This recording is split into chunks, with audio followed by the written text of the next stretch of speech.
আয়নার সামনে নাম ধরে ডাকলে সে আসে। আসসালামু আলাইকুম শ্রোতা বন্ধুরা, আপনারা শুনছেন আপনাদের প্রিয় অনুষ্ঠান বিডি ভূত এফএম। আমি আপনার বন্ধু আরজে। আজকের গল্পটা একটা আয়না নিয়ে। হ্যাঁ, আপনার ঘরেও হয়তো এমন একটা আয়না আছে, কিন্তু আপনি কি জানেন রাত ৩টায় আয়নার সামনে নিজের নাম ধরে ডাকলে আপনার পেছনে আরেকজন দাঁড়িয়ে যায়? বিশ্বাস হচ্ছে না? আজকের গল্প শোনার পর হয়তো আপনি আর কখনো একা আয়নার সামনে দাঁড়াতে পারবেন না। এমন নিত্য নতুন গল্প পেতে চ্যানেলটিকে লাইক, শেয়ার ও সাবস্ক্রাইব করুন। চলুন গল্প শুরু করা যাক। নতুন বাসা। গল্পটা আমার এক পরিচিতর। তার নাম তানভীর। সে নতুন একটা বাসায় উঠেছিল। বাসাটা একটু পুরনো ছিল, কিন্তু ভাড়া কম হওয়ায় সে নিয়ে নেয়। ঘরের মধ্যে একটা বড় পুরনো আয়না ছিল। বাড়িওয়ালা বলেছিল, এই আয়নাটা ফেলে দিয়েন না। তানভীর হাসল। একটা আয়না নিয়ে এত সতর্কতা কেন? অদ্ভুত নিয়ম। পাশের ফ্ল্যাটের এক আন্টি একদিন বলল, বাবা, রাত ৩টের পর ওই আয়নার সামনে দাঁড়াইও না, আর নিজের নাম ধরে ডাকিও না। তানভীর এসব শুনে হেসে উড়িয়ে দিল। কৌতূহল। কিছুদিন পর তানভীরের মাথায় কৌতূহল ঢুকে গেল। সে ভাবল, দেখি তো আসলে কিছু হয় কিনা।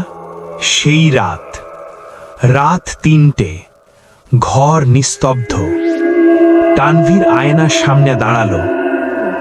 ঘরের লাইট বন্ধ করে শুধু একটা হালকা আলো রাখল।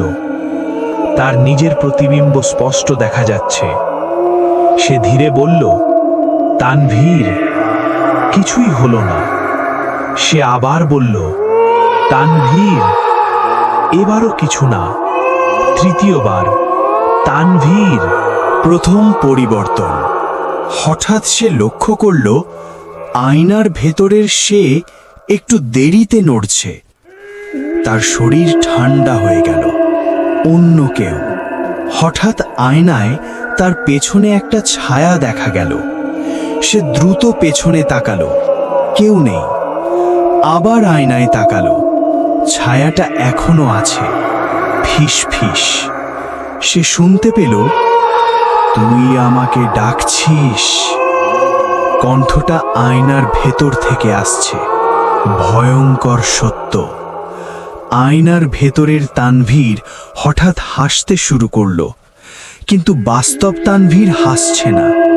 সে বুঝতে পারল ওটা তার প্রতিচ্ছবি না, ওটা অন্য কিছু।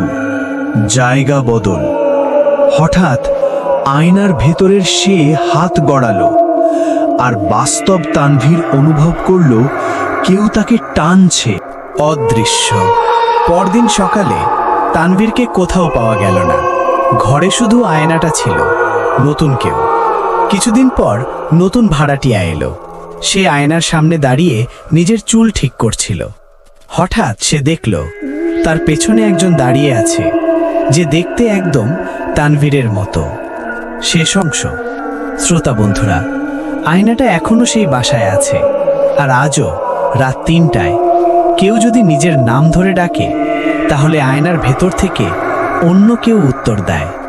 আজ রাতে আপনি কি আয়নার সামনে দাঁড়াবেন? নিজের নাম ধরে ডাকবেন? হয়তো আপনি একা থাকবেন না।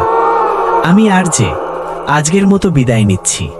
আবারও ফিরব নতুন কোনো ভয়ঙ্কর গল্প নিয়ে। শুভরাত্রি।